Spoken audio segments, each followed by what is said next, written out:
Amanda, I hope the $1,500 I give you each month has made your life easier.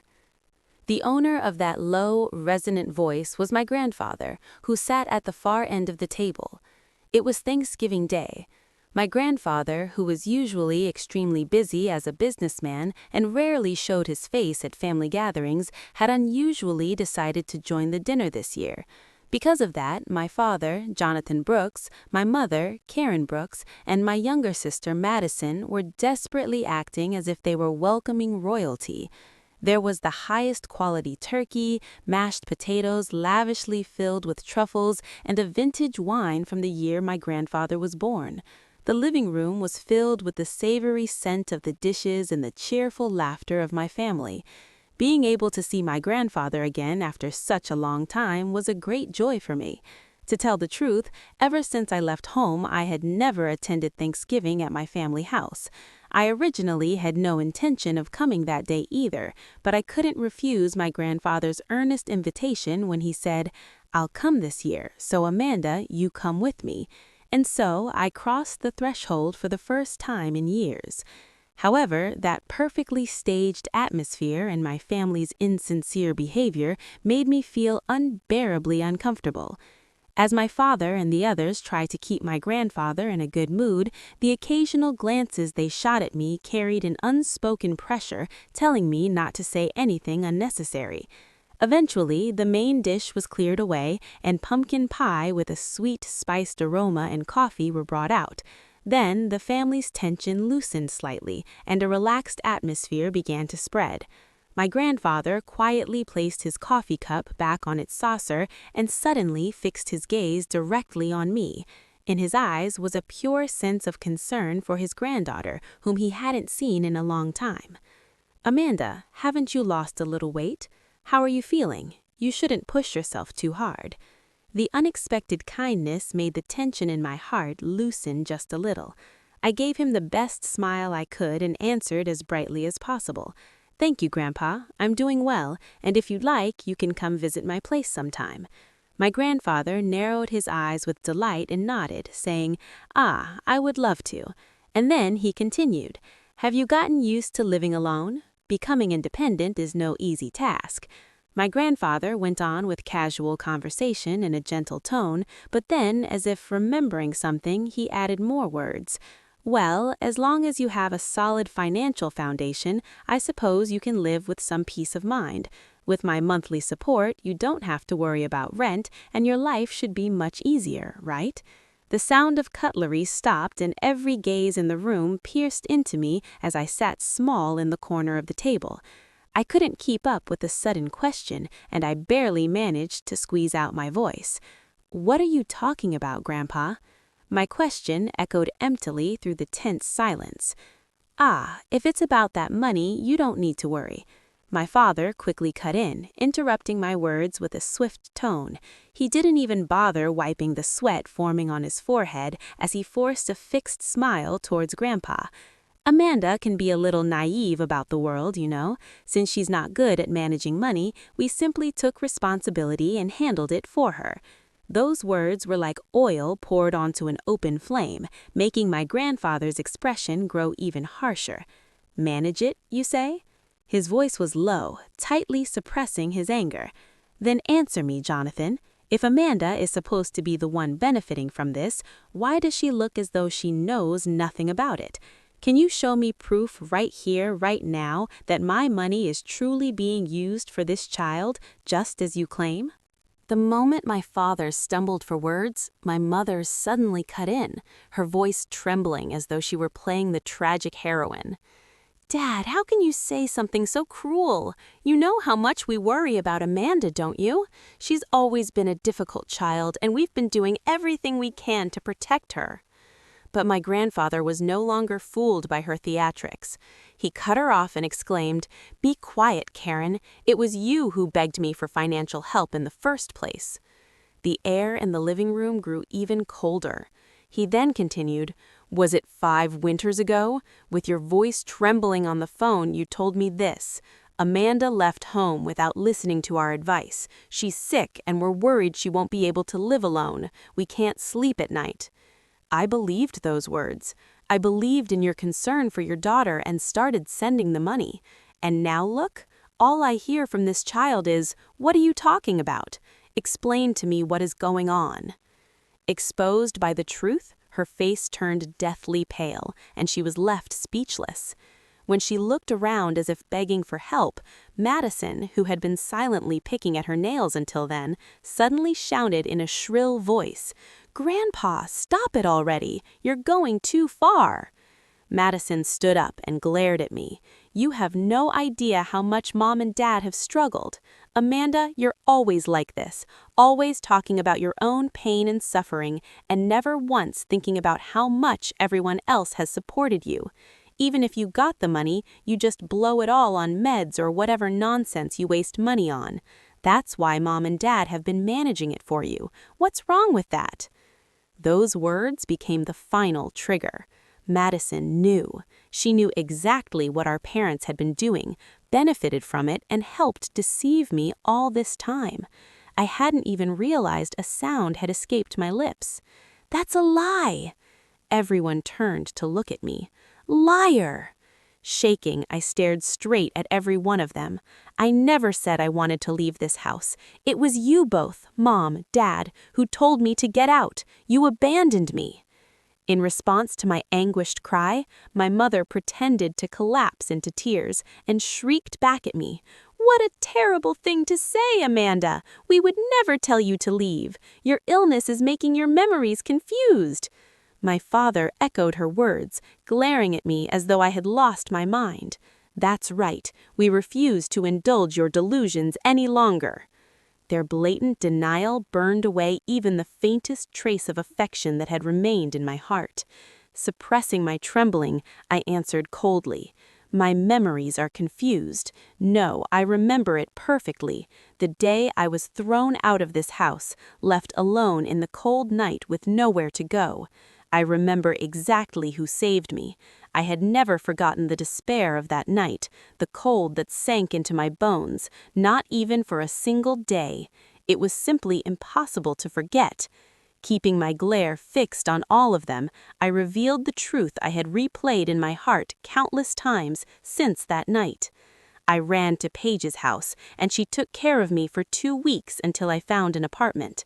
Her parents also remember how I showed up sobbing in the middle of winter with nothing but the clothes on my back. They were furious, saying, "How could any parent throw out their daughter in the middle of the night?" If you want, I can call Paige right now and put her on speaker. She can testify very clearly whether I ran away for fun that night or whether I was thrown out. Mom's face stiffened. I continued. Most of my paycheck disappeared instantly. Rent, living expenses, treatment for my chronic illness, medication. I didn't have a single cent left. Whenever I was truly desperate for money, I worked the overnight shift at a 24-hour diner after my day job, sacrificing my sleep just to survive. Speaking the words alone brought the memories flooding back. The lingering smell of old grease stuck to the diner's kitchen. The heaviness in my limbs at dawn, the humiliation of counting a handful of coins and tips. All of it felt as if it were still clinging to my skin. And while I was working myself to the bone like that, what were you doing? I was shocked to see this house again today. The kitchen is remodeled. There's a brand new large refrigerator, and outside, a shiny new SUV. When I begged for help, you ignored me, saying you had no money. So where exactly did you get the money for all this luxury? My parents exchanged glances, panicking and muttered helplessly. They moved their mouths as if desperately searching for excuses, but the words got stuck in their throats, and nothing meaningful came out.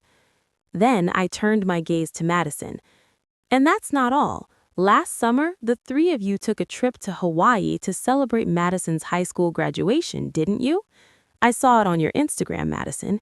You were laughing on the beach, and you looked like you were having the best time of your life." At this direct accusation, Madison's face flushed bright red. "That's only because you were sick, and you wouldn't have been able to travel anyway." She tried to make another excuse, but under Grandpa's icy stare, she swallowed her words. She only looked down in embarrassment. She, too, was an accomplice in this deception. Grandpa watched the ugly argument with a cold, unblinking gaze. Eventually, he quietly said, "That's enough," and took control of the room. Grandpa pulled his smartphone from his pocket and began making a call. Everyone in the room held their breath at his unexpected action. "It's me. Sorry to bother you on Thanksgiving. I need something urgently. Please send the full transaction history of the transfers I made every month from my personal account to Karen's from 5 years ago until now as a PDF to my email immediately. I want to confirm it here and now."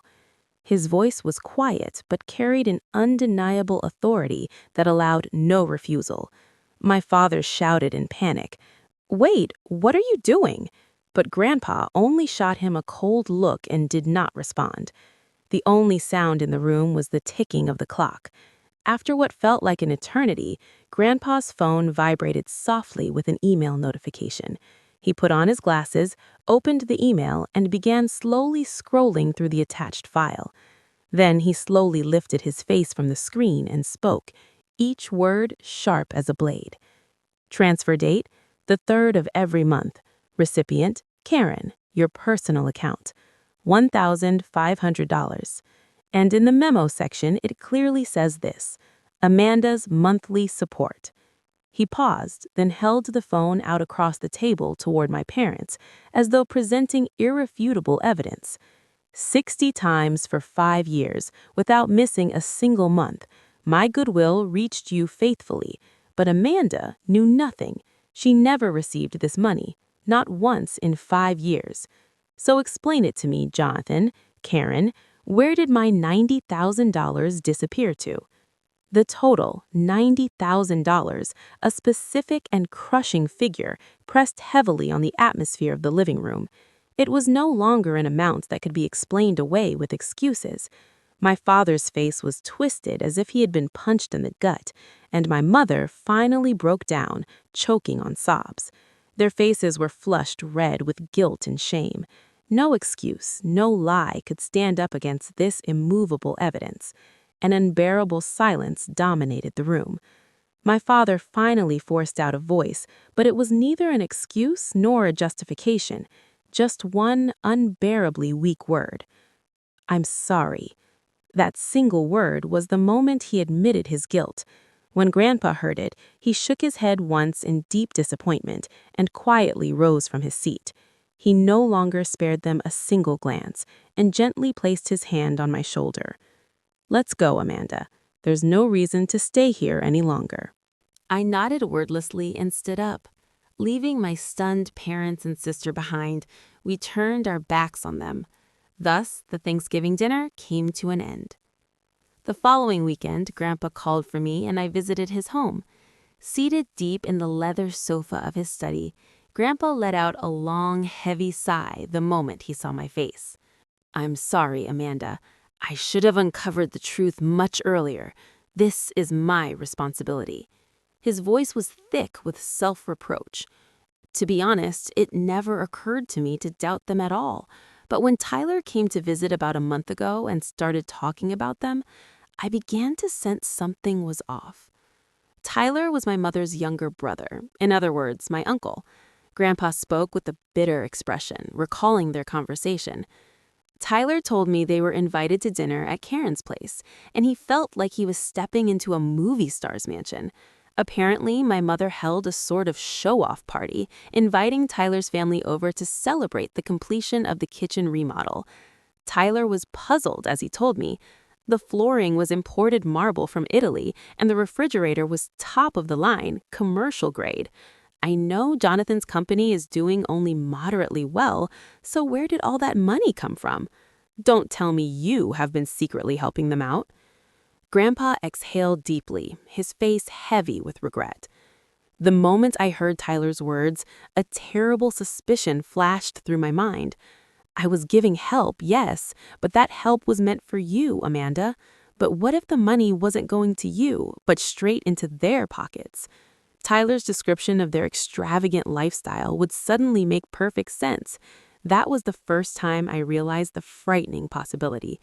I should have confirmed things with you much sooner. I thought I was helping you, but instead I ended up letting you suffer for 5 years." I quietly shook my head. "It's not something you need to apologize for, Grandpa. If you hadn't spoken up, I might have lived my whole life without ever knowing the truth. I'm grateful to you." And then, for the first time, I confessed something I had kept buried in my heart. Ever since the day I was thrown out of the house, I fought with everything I had. When I realized I couldn't rely on my family, I decided I had no choice but to become strong enough to wear armor made of iron. I worked day and night, studied business through the pain, and 3 years ago, I started my own small consulting firm. Grandpa's eyes widened in astonishment. At first, all I had were tiny jobs, and there were so many times I thought I would break, but I never gave up. Now, things are finally starting to move in the right direction. My clients are growing, and I'm financially stable enough that I don't need anyone's help anymore. I continued in a calm voice as I looked out the window. Of course, I lost a lot along the way, but because of that hardship, I was able to become truly independent. I gained a strength that belongs only to me, something no one can ever take away. When Grandpa finished listening to my words, he nodded deeply, his expression filled with both relief and pride. "I see you've grown into a fine woman, Amanda. You truly have worked hard, all on your own." His eyes glistened with faint tears, but his expression soon shifted into something far more severe. "But that doesn't mean Jonathan and Karen's crimes can simply disappear. While you were struggling this much, they were stealing your money and living in luxury. This has gone far beyond the bounds of something that can be forgiven as a family matter." Grandpa spoke in a resolute voice. "I intend to take formal legal action against them. This is a crime. They need to understand the weight of what they've done under the full force of the law. However, this will also pull you into the fight. I cannot proceed without your consent. Amanda, tell me what you want." At his words, I nodded quietly. "I feel the same way, Grandpa. They need to face what they've done without looking away." Grandpa gave a heavy, solemn nod. "Very well, then we act at once. There is no need to show them mercy." With that, Grandpa reached into his coat without hesitation and pulled out his smartphone. He tapped the screen a few times and held it to his ear. Even though it was a Sunday afternoon, the person on the other end picked up after just one ring. "Cooper, it's me. Sorry to disturb you on a holiday, but I need you to move quickly on an urgent case." Grandpa's voice had transformed entirely. Gone was the warmth he had shown me moments ago. In its place was the cold, commanding tone of a businessman standing at the forefront of his field. "Yes, it's a lawsuit. The defendants are Jonathan Brooks and Karen Brooks." "Yes, my daughter and her husband. Show no leniency whatsoever. The charges are embezzlement and fraud.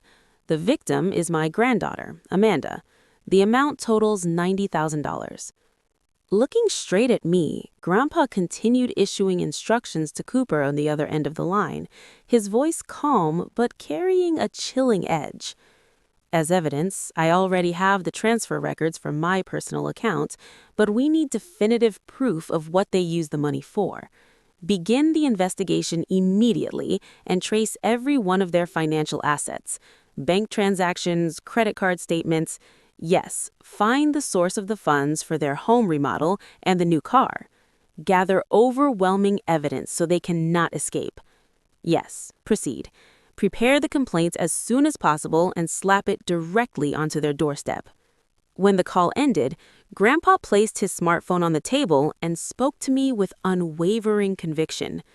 "Cooper is the lawyer I trust most. He'll handle everything flawlessly. With this, the die has been cast." And so our resolve began moving forward, given form through the law. About a month later, my smartphone began ringing violently. The screen displayed 3 letters, Mom. I declined the call once, but it kept coming again and again with relentless persistence. When I finally gathered the resolve to press the answer button, her sobbing, piercing voice exploded through the receiver. Amanda, please talk to Grandpa. Beg him to withdraw the lawsuit. We're really sorry. We're truly repenting. If this continues, we'll lose everything. Please, Amanda, I'm begging you." The moment I heard her desperate pleading and the word family, my heart became strangely cold and still. With a voice stripped of all emotion, sharp as ice, I said, "Repenting? Is that how someone who's repenting behaves?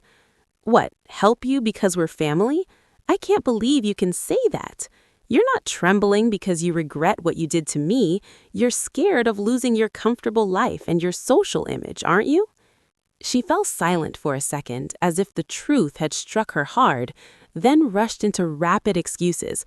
"No, we really are reflecting on what we did. We can talk it through." Talk it through? It's too late for that. Grandpa called the lawyer because you deceived me for 5 years, ignored my suffering, and spent my money on luxury. This isn't something that can be solved with reflection. This is the consequence of what you chose. Amanda, how can you take your own family to court? At her voice full of self-pity, I finally pulled the thorn that had been lodged in my chest for so long and thrust it back at her. Do you remember 2 years ago when I called you crying because I couldn't afford the renewal fee for my apartment? I needed help more than anything. I threw away my pride and begged you. And what did you say? Handle your own problems. Stop relying on us. Don't expect us to bail you out. Then you coldly hung up on me. On the other end, I heard her inhale sharply. Her silence confirmed everything. So now I'm going to return those exact same words to you. Handle your problems yourselves. With that, I ended the call. Her scream-like voice was cut off mid-sentence. Immediately afterward, my smartphone went wild with incoming messages. From Jonathan, "You ungrateful brat. Who do you think raised you?" From Madison, "You're a horrible person. I can't believe you're suing your own family." I didn't respond to any of them. One by one, I blocked their numbers, and then the trial began. The atmosphere in the courtroom was cold and solemn. In the high-ceilinged room, even the judge's single cough echoed with heavy gravity. My parents, who were seated across from the witness stand, looked nothing like the arrogant figures I saw on Thanksgiving night. Jonathan sat with his shoulders slumped, as if swallowed by his suit, and Karen stared blankly into the void, her face pale. Madison, sitting beside them, had lost her former glow entirely and kept her head down, trembling. In contrast, my heart was strangely calm. Grandpa sat beside me, and next to him sat Cooper, our attorney, both quiet and composed. All we were waiting for was the proper end to be delivered. Cooper began presenting the evidence. One piece at a time, calmly and methodically, he showed the 60 months of bank statements documenting the transfers from Grandpa's account into Karen's personal account. He pointed out the unambiguous note in the remarks section, "Amanda's monthly rent." But the most decisive evidence came from Karen's account records. A few days after each deposit from Grandpa on the 3rd of every month, withdrawals for a car loan or credit card payments for vacation expenses were made as if perfectly timed. There was not a single line indicating any transfer made to me. The defense attorney weakly argued that it had simply been financial help within the family and that there had been no malicious intent, but Cooper immediately cut him down. No malicious intent, you say? Then please explain this. The defendants hid the fact that they had thrown Amanda out of the house, lied that they needed help because they were worried about their daughter, used the money meant for her survival for their own luxuries, and all the while coldly rejected Amanda's pleas for help. Where in this series of actions are we expected to find goodwill? The courtroom fell silent. Everyone understood the ugly truth of this family. When the closing arguments ended, the judge opened his mouth to announce the verdict. His voice carried no trace of emotion, sounding instead like the voice of the law itself. The defendants, Jonathan Brooks and Karen Brooks, are found, beyond any reasonable doubt, based on the submitted evidence, to have committed unlawful misappropriation of funds belonging to the plaintiff, Amanda Brooks. Therefore, the defendants are hereby ordered to return the full amount of $90,000 misappropriated over the course of 5 years, plus an additional 5% annual interest for delayed damages. A sharp sound echoed as the gavel struck. That dry sound signaled my severance from the past. Jonathan hung his head in defeat, and Karen quietly collapsed in tears. I did not look at them. I kept my gaze fixed straight ahead. The trial ended and several months passed. Into my personal bank account was deposited $90,000 along with the accumulated interest, bearing the full weight of the 5 years that had been stolen from me. I used a portion of the money to give Grandpa a heartfelt gift for everything he had done for me. The rest I invested back into the consulting company I had poured my life into building and saved for the peaceful future I was finally able to envision. It was no longer money I needed to survive. It was proof, undeniable and official, that my justice had been recognized and my dignity restored. With Grandpa's support, I finally received the assistance that should have been mine from the beginning, and I severed myself completely from the hateful past. I had begun to walk forward powerfully into a new life that belonged only to me, where no one could ever exploit me again. One bright Sunday afternoon, I sat with Grandpa on his home terrace, the two of us drinking tea together. As the quiet hours passed, he hesitated slightly before sharing an update about them. Jonathan and Karen, according to Grandpa, my parents, had sold the house to pay the damages ordered by the court. The newest high-end refrigerator they bought while ignoring my pleas for help, the shiny SUV in the driveway, all of it, every piece of their life built on appearances and lies, had been sold off. Now they are living in a small, old apartment on the other side of town. Jonathan had lost his professional credibility, and Karen, completely worn down, rarely left the house anymore. "How was Madison?" I asked quietly. Grandpa's expression darkened slightly. With no financial support from her parents, she can no longer live the extravagant life she used to. She's working at a nearby supermarket now, trying to get by. And from what I hear, she blames Jonathan and Karen for everything that has gone wrong in her life and screams at them every day. The kingdom they had built on illusions had collapsed entirely from within. Even hearing all of this, no joy or satisfaction rose within me, only a deep, quiet sorrow, a sense of the emptiness of what their greed had ultimately brought them. I set my cup down and looked up at the sky. "It's fine now," I said. "Whatever happens to them, it has nothing to do with my life anymore. All I can do is move forward." Hearing those words, Grandpa smiled at me gently.